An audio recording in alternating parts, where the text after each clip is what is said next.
안녕하세요. 책 읽어주는 그녀, 나라입니다.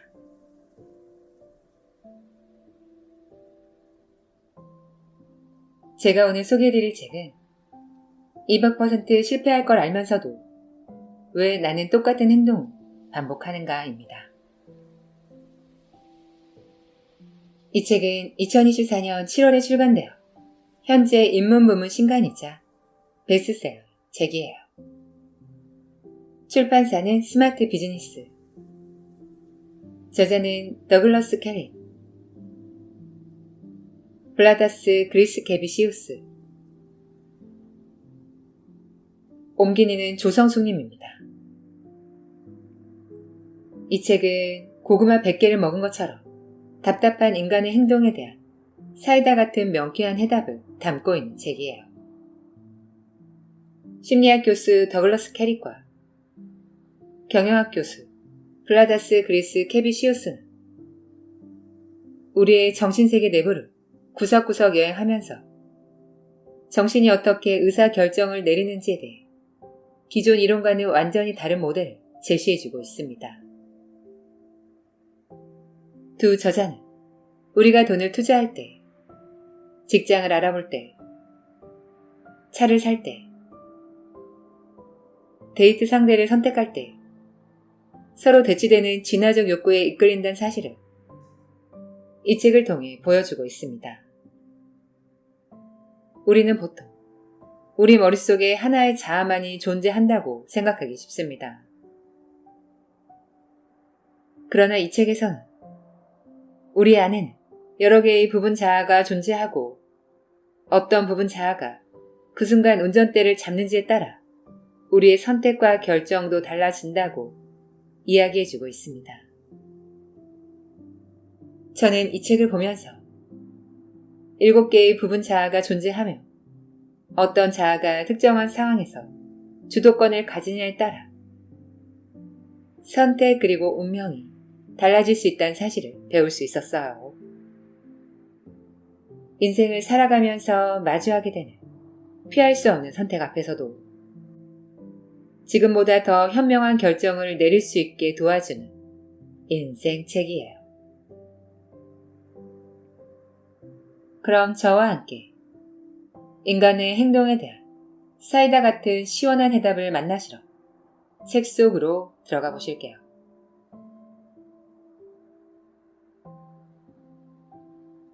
내 안에 내가 너무도 많다. 진화 심리학으로 입증되다. 고구마 100개를 먹은 것처럼 답답한 인간의 행동에 대한 사이다 같은 시원한 해답.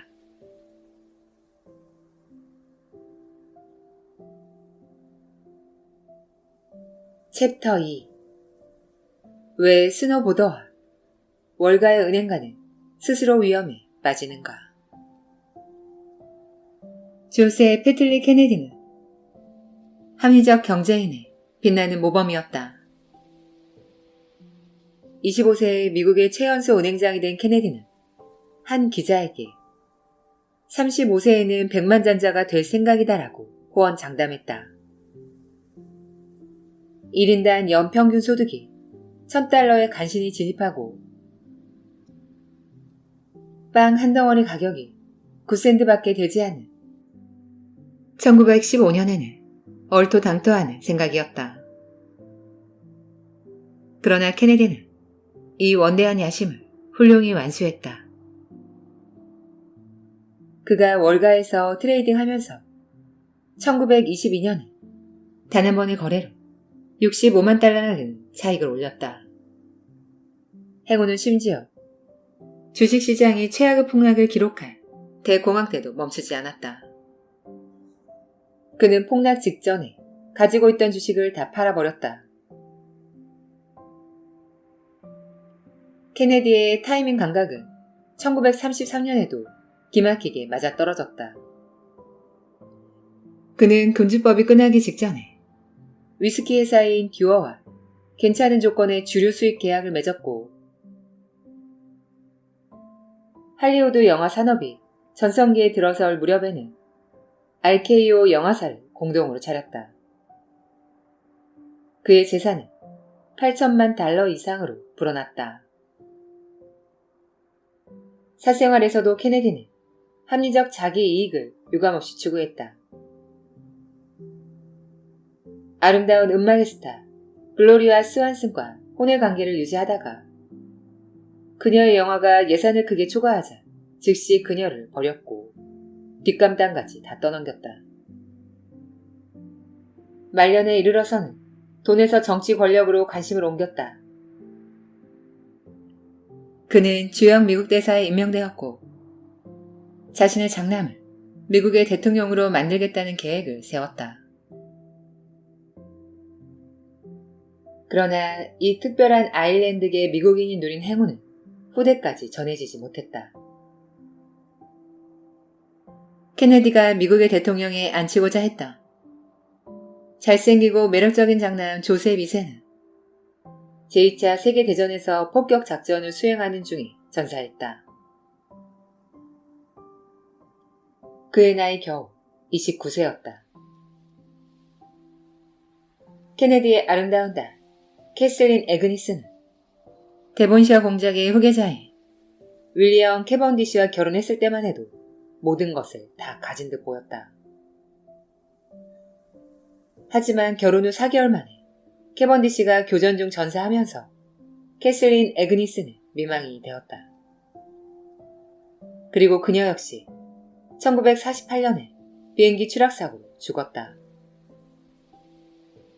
케네디의 차남 존은 정말 대통령이 되었지만 모두가 알다시피 1963년 11월 22일에 댈러스에서 암살당했다. 셋째 아들 로버트는 1968년 대통령 선거 유세 중 총에 맞아 암살당했다. 막내 아들 테디는 1969년 자동차를 몰고 가다가 체퍼퀴딕 섬의 다리 아래로 추락했다. 테디는 간신히 목숨을 건졌지만 동승했던 메리조 코페 큰애는 익사했다. 다음 세대의 케네디가의 운명은 더욱 비극적이었다. 1984년 조셉 케네디의 손자이며 로버트 케네디의 아들인 데이비드가 마이애미의 한 호텔에서 약물 과용으로 사망했다. 데이비드의 동생 마이클은 1997년에 스키 사고로 죽었다. 1999년에는 존 F 케네디 2세가 비행기를 직접 몰고 가다가 롱아일랜드의 차가운 밤바다로 추락하면서 비극적으로 생을 마감했다. 이쯤 되면 귓가에 으스스한 파이프 오르간 음악이 울려 퍼지는 듯한 착각마저 든다. 오죽하면 전직 뉴욕타임스 기자가 케네디가의 저주라는 제목으로 책을 발표했을 정도였다. 조셉 케네디는 평생 동안 내리는 결정마다 행운이 따랐다. 하지만 왜 그의 후손들은 마치 자석에 이끌린 듯 불운한 선택을 했을까? 또한 케네디가의 불과 4일은 훨씬 강범위한 질문을 이끌어낸다. 인간의 결정, 이성적인가 비이성적인가? 이 질문에는 전문가들마다 답이 극명하게 엇갈린다. 어떤 이들은 인간이 굉장히 이성적인 선택을 한다고 주장한다. 반면 어떤 이들은 인간이 자주 비이성적인 선택을 하며 가끔은 심각할 정도로 어리석은 결정을 내린다고 주장한다. 하지만 우리는 새롭게 등장하는 과학적 증거를 바탕으로 제3의 견해를 제시하려 한다. 이 과학적 증거는 인간의 행동을 다른 동물의 왕국에서 벌어지는 일들과 결부시킨다. 인간의 결정은 겉보기에는 대단히 어리석다. 그러나 표면 아래로 깊숙이 파고들며 인간은 대단히 이성적인 결정을 내릴 때가 많다. 인간 속을 꿰뚫어 보려면 인간의 정신에 대한 기존의 사고방식을 완전히 바꿔야 한다.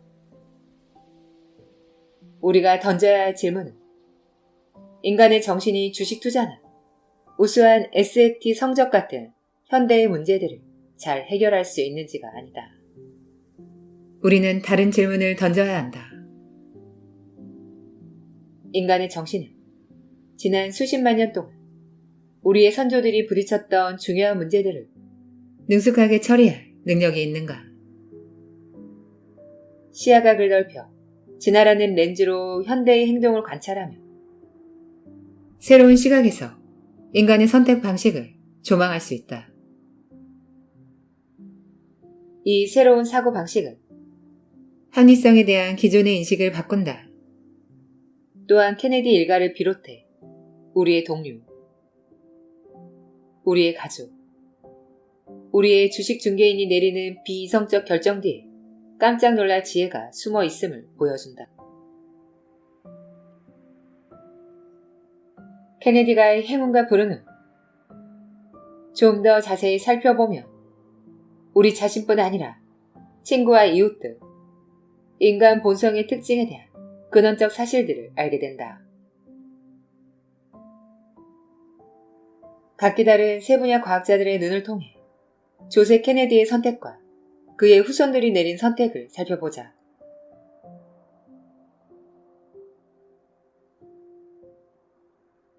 합리적 인간, 이코. 케네디가의 행운과 불운에 대한 해석 한 가지는 인간의 합리성을 전제로 지난 100년 동안 의사결정 학문을 지배해온 고전 경제학의 견해를 바탕으로 한다. 경영학이나 경제학 수업을 한 번이라도 들었거나 금융 관련 기사들을 꼼꼼히 읽었다며 이런 견해가 전혀 낯설지 않을 것이다. 영화 월스트리트는 인간이 합리적이라는 시각을 희화적으로 묘사한다. 이 영화에서 마이클 더글라스가 맡은 고든 게코는 탐욕은 좋은 것이다 라고 말했다. 또 제임스 스페이더가 맡은 거액 투자자 로저 반스는 그게 나한테 무슨 득이 있지? 라는 고전적인 질문을 던졌다. 인간의 합리성을 전제하는 경제학자들은 경제의 주체인 인간 모두가 이성적인 판단을 내린다고 생각한다. 이런 경제학자들을 조금 더 알고 싶으면 말쑥한 양복을 입고 컴퓨터 앞에 앉아있는 연구원들을 떠올려보자. 그들의 머리 위에선 주식 시세표가 깜빡거리고 산더미 같은 데이터가 쏟아져 나온다.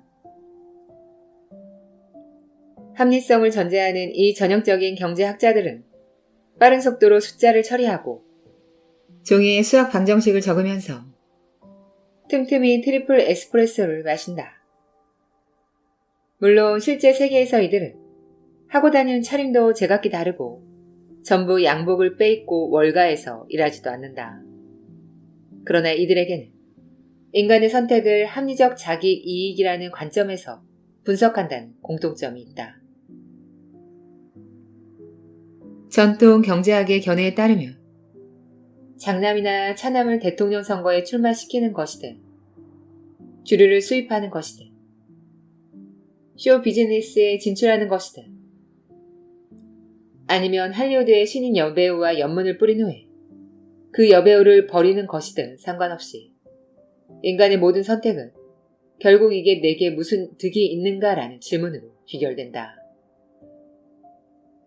전통 경제학의 가정대로라면 인간은 경제학이 말하는 이상적인 존재의 이콘처럼 합리적으로 결정을 내린다. 평범한 사람도 조셉 케네디나 고든 게코처럼 어떤 선택이 자신의 이익에 가장 득이 되는지 판단할 능력이 있다. 조셉 케네디가 개공한 직전에 가진 주식을 다 팔기로 한 것이나 글로리아 스완슨과의 관계를 끝내기로 결정한 것처럼 우리는 입수할 수 있는 정보를 최대한 활용해 최선을 선택한다. 물론 미래를 확실히 예측할 수는 없으며 예기치 못한 임의의 사건은 언제라도 일어날 수 있다. 임의의 사건이 여러 번 발생하면 통계적 평균에 다다를지라도 주식시장 폭락이나 비행기 충돌처럼 이성적인 판단으로 내린 선택이 큰 불행을 불러오는 경우도 있다. 합리성의 경제학 시각에서 보면 케네디가의 2대와 3대에 연달아 일어난 비극적인 죽음은 불가사의한 저주라기보다는 운 나쁜 도박의 연속에 가깝다. 그건 마법이 아니라 임의의 불행한 사건들이었다.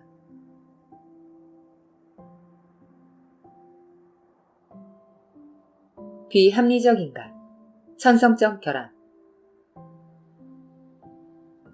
케네디가의 재앙을 완전히 다른 시각에서 보는 해석도 있다. 어쩌면 조세 케네디의 후손들은 불운이 아니라 잘못된 판단이라는 저주에 걸렸을지도 모른다. 뉴욕타임스 칼럼니스트인 샌디 그레디는 이렇게 주장했다. 케네디가의 저주는 만용으로까지 발전한 그들의 마초 코드에서 비롯된다. 첫 번째 비극적인 죽음인 조셉 케네디 2세는 이런 주장에 딱 들어맞는다. 그는 그전에도 폭격 작전을 여러 번 수행했기 때문에 제대할 자격이 충분했다. 그런데도 철통 방어를 하고 있는 독일군 포격기지를 향해 전투기에 폭탄을 한가득 싣고 날아가겠다고 자원했다. 이런 경솔한 판단력은 조셉 케네디의 손자인 마이클의 죽음에서도 드러난다.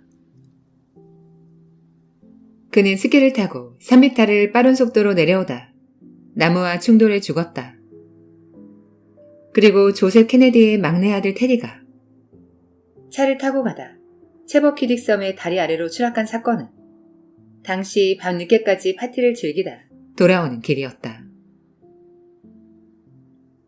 그가 직접 차를 몰았다는 점으로 미뤄볼 때 우연히 발생한 불운한 사건으로 치부하기는 어렵다.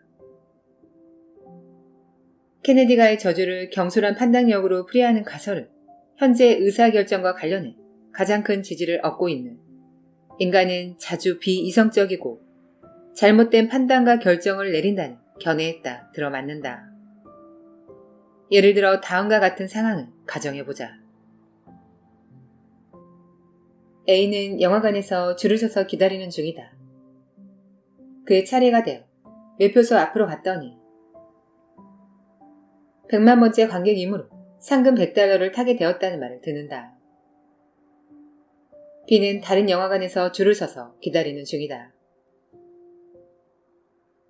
B의 바로 앞에 서 있던 남자가 100만 번째 관객에 당첨되어 상금 $1000를 탄다. B는 100만 번째 바로 다음 관객이어서 $150의 상금을 받는다. 당신이라면 A와 B 중 누가 되고 싶은가? 당연히 B가 되고 싶을 것이다. 인간의 합리성을 전제하는 경제학자들은 A보다 B가 상금을 $50나 더 받음으로 이성적인 사람이라면 B를 선택할 것이라고 가정한다. 그러나 실제로 대다수 사람들은 $50의 추가 당첨금을 포기하더라도 A를 고르는 비이성적인 선택을 한다. 단지 $1000의 상금을 아깝게 놓쳤다는 찝찝한 감정을 피하기 위해서다. 이처럼 이득보다 손실의 비중을 더 크게 두는 인간의 비합리적 편향은 손실 회피라고 한다.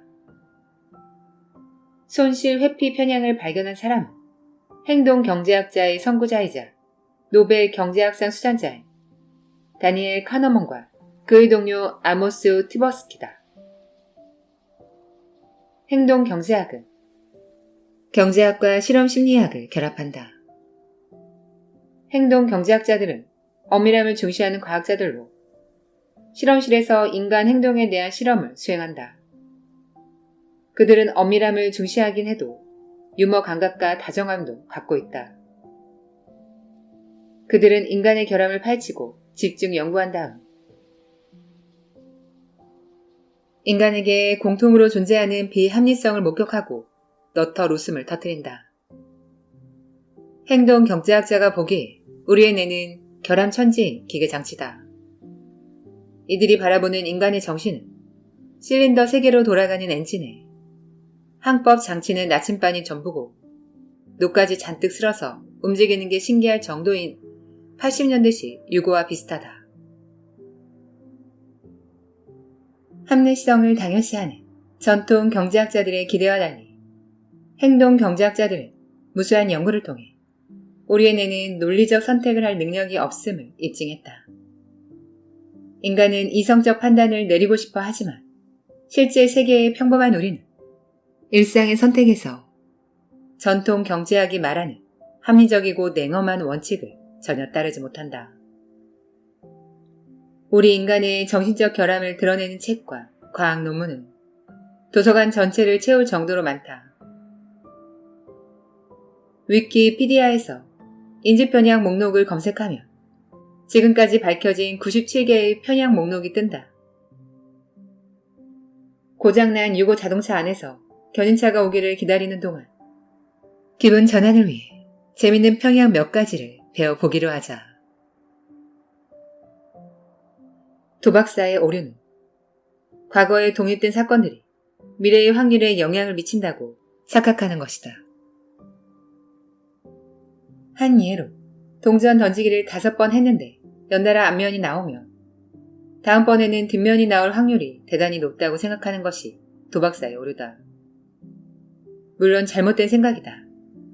앞서 어떤 면이 나왔든 간에 다음번 동전 던지기에서 앞면이나 뒷면이 나올 확률은 똑같이 50대 50이기 때문이다.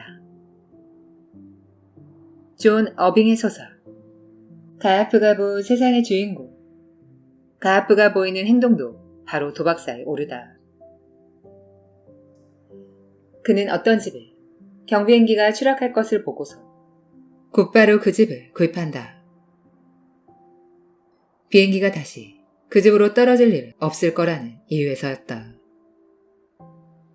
또 연달아 자매를 낳은 후 셋째를 임신한 여자를 보면서 많은 사람이 다음번 아기는 아들일 확률이 높다고 확신하는 것도 역시 도박사의 오류에 해당한다. 사후 확증 편향은 새로운 정보를 보면 원래 알고 있었어 라고 반응하는 오류를 말한다. 대통령 선거가 시작되기 전에 사람들은 자신이 지지하는 후보의 승리를 어느 정도 자신한다. 그리고 몇 달 후 경제 후보가 당선되면 자신의 지지자가 질 줄 알았다고 말한다. 또한 우리 뇌에는 클러스트 착각과 같은 평양들이 무수히 존재한다. 클러스트 착각이란 아무 관계없이 임의로 연속해서 발생했을 뿐인 동일한 사건들 속에서 패턴을 찾는 행동을 말한다. 예를 들어 사람들은 타자가 3타석 연속으로 안타를 치며 그가 다음 타석에서도 안타를 칠 것이라고 확신한다. 통계적으로는 아무 연관 없이 임의로 이어진 행운의 연속에 불과할지라도 말이다. 집에서 한 가지 실험을 해보자. 동전을 20번 던지고 앞면과 뒷면이 나온 횟수를 기록한 다음 친구에게 패턴을 읽을 수 있느냐고 물어보자. 그 친구가 남들과 다를 바 없다면 아마 임의적 결과임에도 불구하고 동전 던지기에서 뭔가 유의미한 패턴을 읽어내려 할 것이다. 도박사의 오류, 사후 확증 편향, 클러스트의 착각은 비합리성이라는 빙산의 일각에 불과하다. 기저율 오류, 허구적 일치성 효과,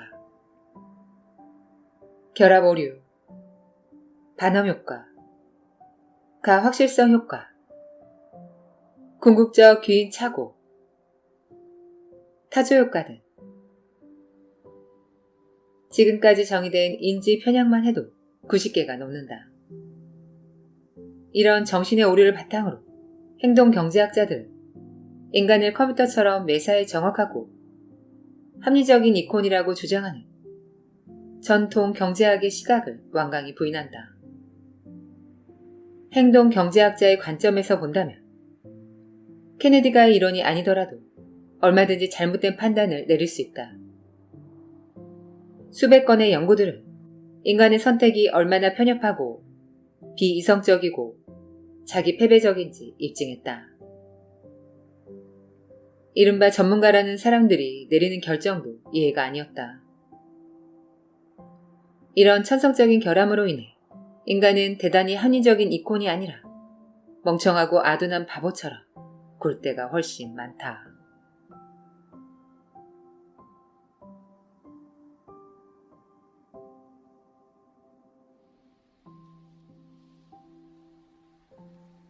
지금까지 책 읽어주는 그녀 라라였습니다.